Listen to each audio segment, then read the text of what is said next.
इस washing machine में, अरे वो डालिए ना, ये वाली टी शर्ट जाती है। पहले देखिए, इस पे जो लिखा हुआ है आप पढ़ रहे हैं, अब मैं इसमें ये डलवा रहा हूं। अरुण जी इसके अंदर डालिए और देखिए क्या निकल कर आता है। वहां भी दिखाइए, अच्छी तरह दिखाइए, पढ़िए इस पे क्या लिखा है। भाई उधर भी दिखाइए, सब जगह मांग है इस मशीन की। देखिए इस मशीन की कितनी मांग है। अब इसके अंदर डालेंगे अरुण जी। अरुण जी अब डाल दीजिए, सबने देख लिया। क्या बोल रहा है, बोलो प्रेस कॉन्फ्रेंस जी। अब देखिए इसके भीतर से बटन दबाओ ना, स्पिन वाला दबाओ, सारे बटन दबाओ और निकालो, देखो क्या निकलता है।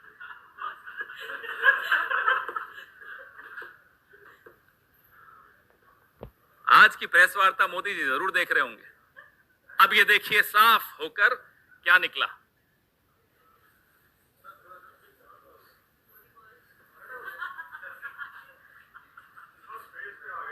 कोई बात नहीं, मेरा फेस इंपॉर्टेंट नहीं है, ये टी शर्ट इंपॉर्टेंट।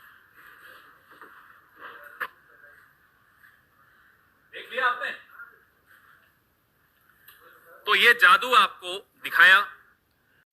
तो ये आपके सामने ये वॉशिंग मशीन का जो हमने किया, सिर्फ ये दर्शाने के लिए किया कि एक के बाद एक के बाद एक आप देख रहे हैं कि किस तरह से मजाक उड़ाया जा रहा है।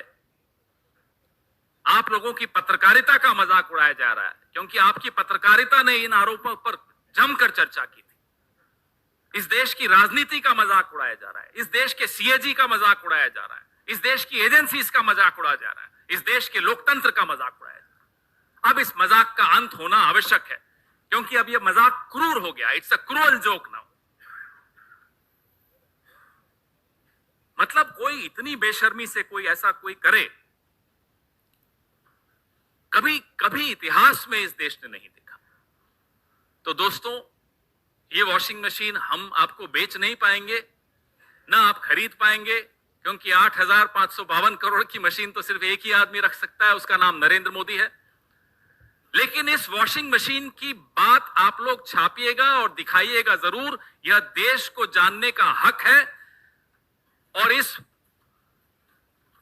वॉशिंग पाउडर के विषय में भी आप जरूर लोगों को दिखाइएगा।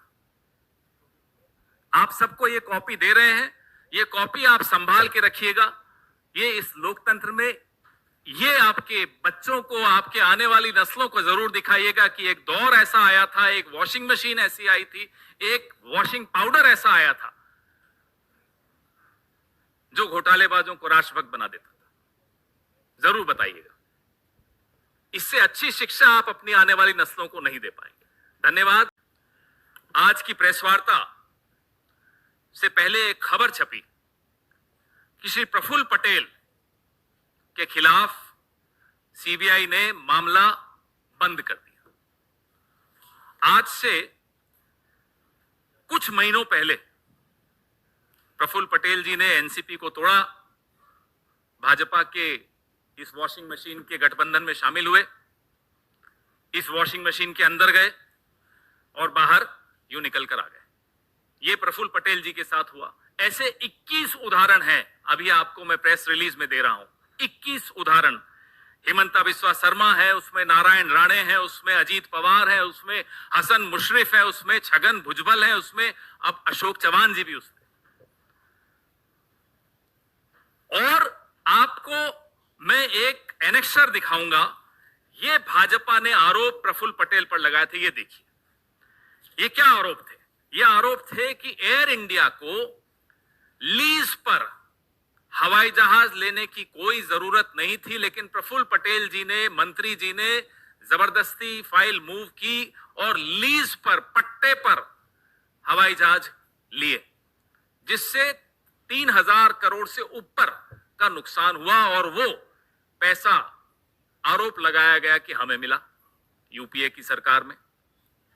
हमने उस वक्त सीएजी, क्या नाम है उनका, आजकल तो सीएजी के नाम भी लोगों को याद नहीं रहते, लेकिन उस वक्त के सीएजी का नाम तो सबको याद है, विनोद राय।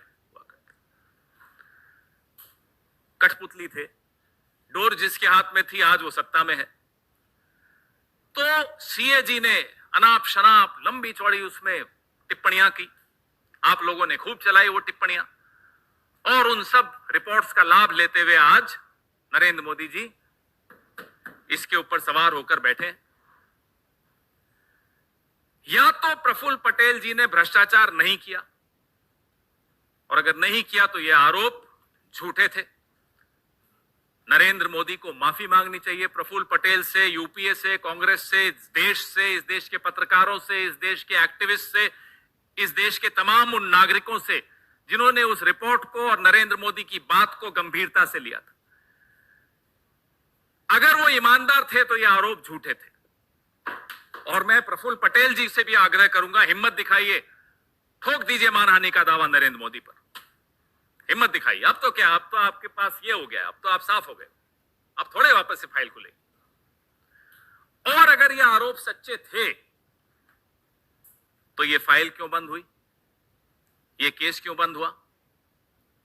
दो ही चीजें हो सकती हैं, या सच था या झूठ था। झूठ था तो माफी मांगिए, सच था तो आपकी पार्टी में, आपके गठबंधन में वो क्या कर रहे हैं, फाइलें क्यों बंद हो रही हैं? ये सवाल जायज है, ये सवाल सिर्फ हम नहीं पूछ रहे, ये सवाल आपके मन में है, आप पूछ पाते हैं तो पूछ लेते हैं, नहीं पूछ पाते तो मन में रख लेते हैं, लेकिन ये सवाल देश का हर नागरिक पूछ रहा।